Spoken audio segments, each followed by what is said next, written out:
নমস্কার। কবিতা জন্মান্তর,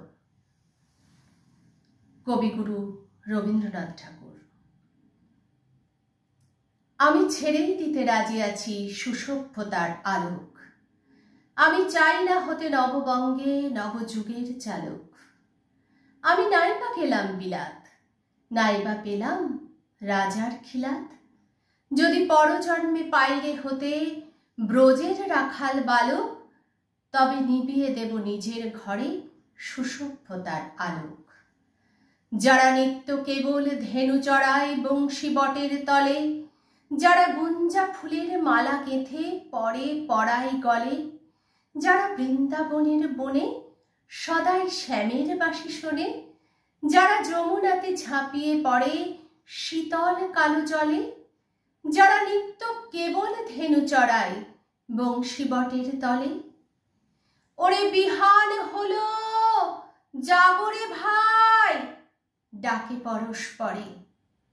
ওরে ওই যে দধিমন্থ ধ্বনি উঠল ঘরে ঘরে, হ্যারো মাঠের পথে ধেনু চলে উড়িয়ে গখুর রেণু, হ্যারো আঙিনাতে ব্রজের বধূ দুগ্ধ দহন করে।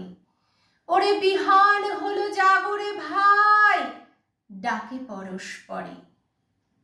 ওরে শ্রাবণ মেঘের ছায়া পড়ে কালো তমাল মূলে, ওরে এপার ওপার আধার হলো কালিন্দিরি কুলে।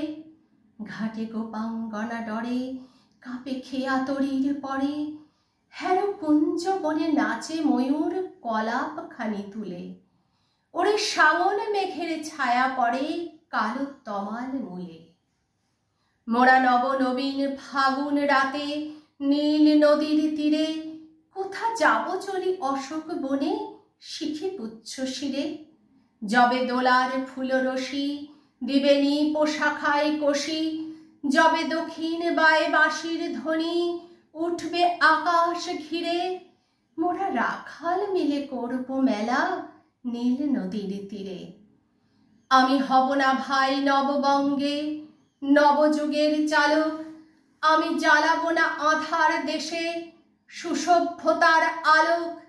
যদি ননি ছাড়ার গায়ে কোথাও অশোক নিপের ছায়ে, আমি কোনো জন্মে পারি হতে ব্রজের রাখাল বালক, তবে চাই না হতে নববঙ্গে নবযুগের চালক।